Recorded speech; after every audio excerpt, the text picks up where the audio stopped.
मैं यशोदा तब मानती थी, मैं यशोदा आज मानती हूँ। एक माता अपने बच्चे को स्कूल में दाखिल करवाने के लिए गई। मास्टर जी से कहा कि मास्टर जी वैसे तो बच्चा बड़ा होनहार है, सभ्य है, संस्कारी है, बिल्कुल भी उद्दंडी नहीं है, शरारत बिल्कुल करता नहीं है, पर हाँ कभी अगर ये थोड़ी शरारत कर देना तो उसके साथ वाले बच्चे को कान में एक दबाना मारना ही अपने आप चुप हो जाए।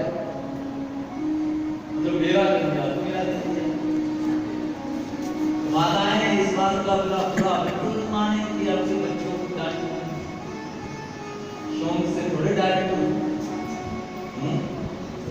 बड़ी व्यवस्था है।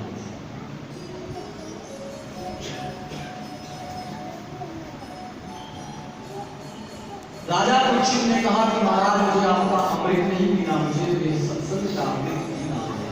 वो कहां रहा, वो बड़े महान, वो कथा, वो सुधा। कहा तो महाराज आपका कांच जैसा अमृत, और कहां तो ये मेरी मणि जैसी कथा। महाराज कोई मेल ही नहीं है आपके कांच का और मेरी मणि का, कोई मेल ही नहीं है। सत्संग की महिमा जीवन में बड़ी महान है। यहां सुना हुआ एक एक शब्द जीवन में कहीं ना कहीं कार्य अवश्य लेगा।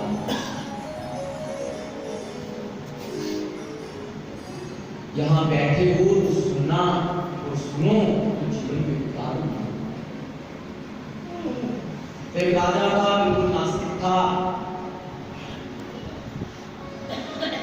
कभी भी भगवान के नाम को लेता नहीं था।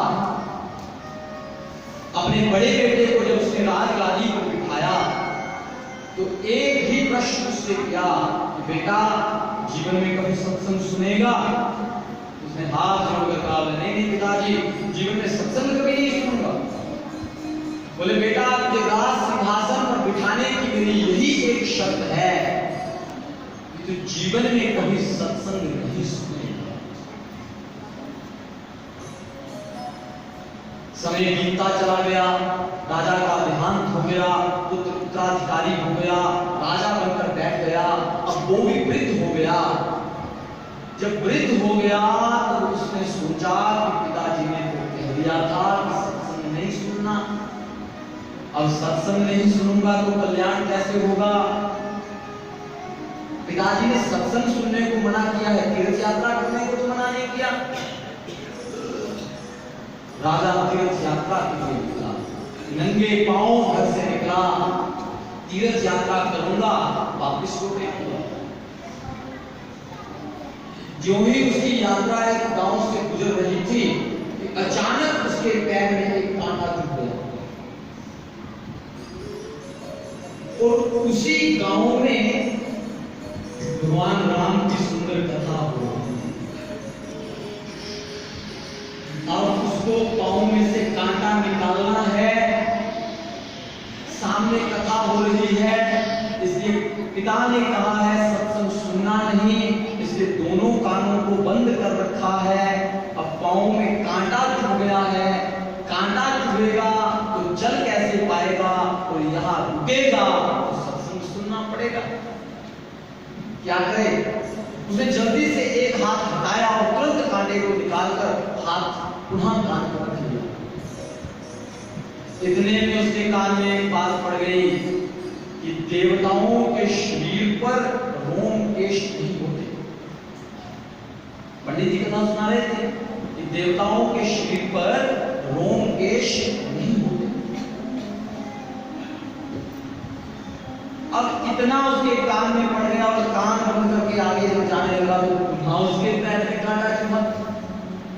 अब की बार फिर हाथ हटाया और पुनः कांटे को जब बाहर निकाला तो उसके कान में एक और शब्द पड़ा कि देवताओं की परछाई भी नहीं होती।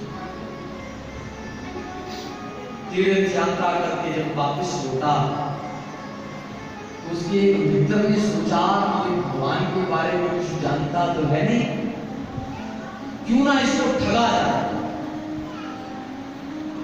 उसने शरीर पर अलग तरह का रंग लगा लिया, घोड़े पर सवार हो गया और राजा के महल में जा पहुंचा। राजा जी कहने लगा, राजन मैं भगवान हूं। तुरंत राजा ने हाथ जोड़े, बोले महाराज मेरे राज्य में, बोले तूने जीवन में कभी सत्संग नहीं सुना, कभी दान नहीं किया, इसलिए अपने हिस्से की राशि में लेने आया हूं। तेरे राजकोष में जो भी है जल्दी से समेट कर मेरे घोड़े पर ला दे। राजा तो भीतर से बिल्कुल एकदम डर गया कि भगवान मेरे घर में आ गए और वो भी उससे राजकोष का धन मांग रहे हैं। वो तुरंत जब धन को एक थैले में भरने लगा तो उसे सत्संग की बात याद आई। भगवान के देवताओं के रोम केश नहीं होते, देवताओं की परछाई नहीं होती। और इन दो बातों को उसने सुना था, परिणाम ये हुआ कि नकली भगवान को पहचान गया, खजाना बच गया और नकली भगवान कर जेल में बंदी हो गया। ये सब तब संभव हो चुका जब उसने जीवन में कभी सत्संग की किसी बात को श्रवण किया। सत्संग का सुना हुआ प्रत्येक शब्द जीवन में कहीं ना कहीं काम आता ही आता है। और ये तो वो प्यारा है राज जिसे कोई किस्मत वाला भी पीता। हर किसी के बस में नहीं है ये सत्संग की वार्ता, हर किसी के मुकद्दर में नहीं है ये